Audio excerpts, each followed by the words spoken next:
This golf concept just wasn't satisfying to me. I, like you, searched to make sense of it all. I understood the math and the concepts, but I had a hard time marrying it to the biomechanics. I could relate it to a sternum and a right hand and forearms at 90 degrees, but it left me wanting. So I looked at the trebuchet.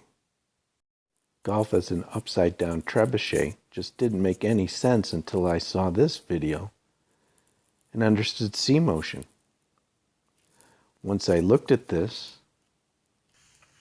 I said, well, that's very similar to the golf swing.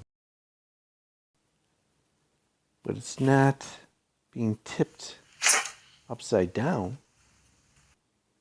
I started to realize that it had more to do with being sideways. With overhead view, all of a sudden, I could see the relationships. You can see it here. You've got an arm, and you've got a weight, and you've got a shaft. Here are the relationships of when that energy is released.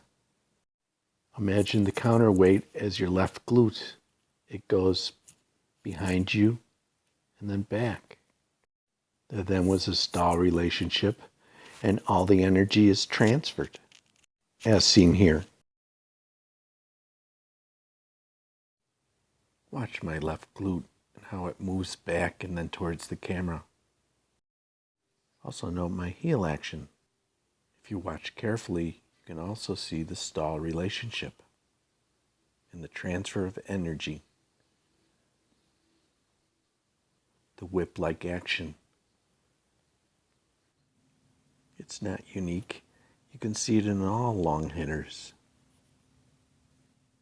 The counterweight action, the stall, and the whip-like effect. From this overhead view, the counterweight movements are the same.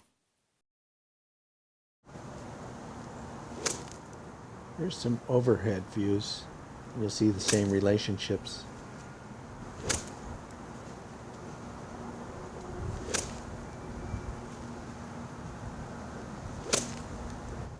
Move the heels faster to speed up.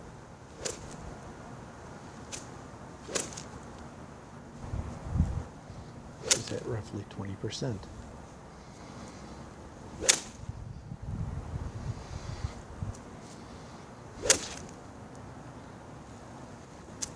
Once again, faster heel action.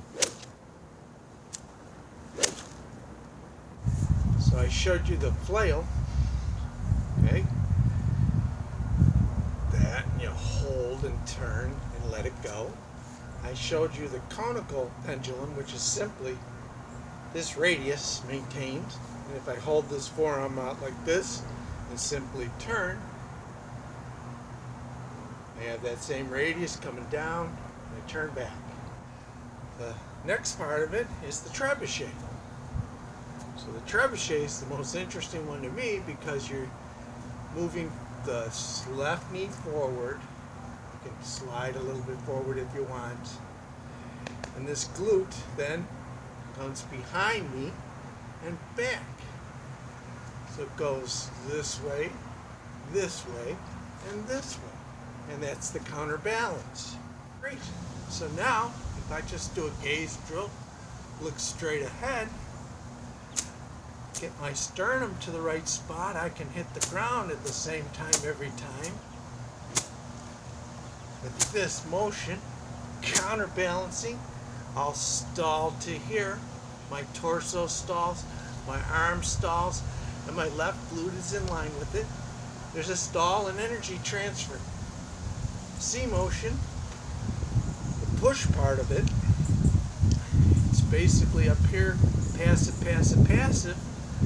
And then as this lets go, right, the energy passes on, and Lee gives a little push at the bottom, so do I. So you end up like this. Just, the push is only this far.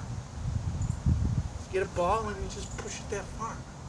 And that gets you this orientation with your shaft up forward like this. And then you know you have Cmotion. But you find the common things, the common threads in all the swings. Once you learn them, you strip it all away and go, this is easy.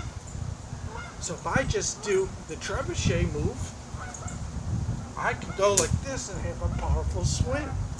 If I keep my sternum in the same spot, I can literally look at the camera and I can chip all day long without looking. I can swing all day long without looking, the no-look hit. And I learn that relationship, and I hit the ground at the same time every time.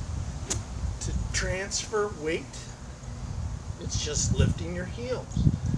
So left heel goes up, right heel goes up. It's walking. So you can try it. Just stand there.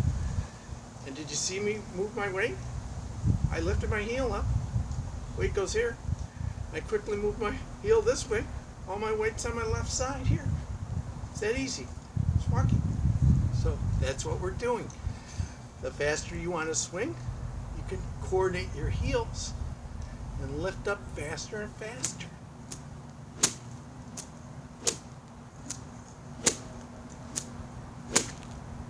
And everything speeds up. It's that easy. And we'll do the next video on the true simplicity of it. I'll show you those no-look drills. I'll show you how to get balance and to start understanding the swing so that you can start doing this stuff. It's not strength. It's simply knowing how and understanding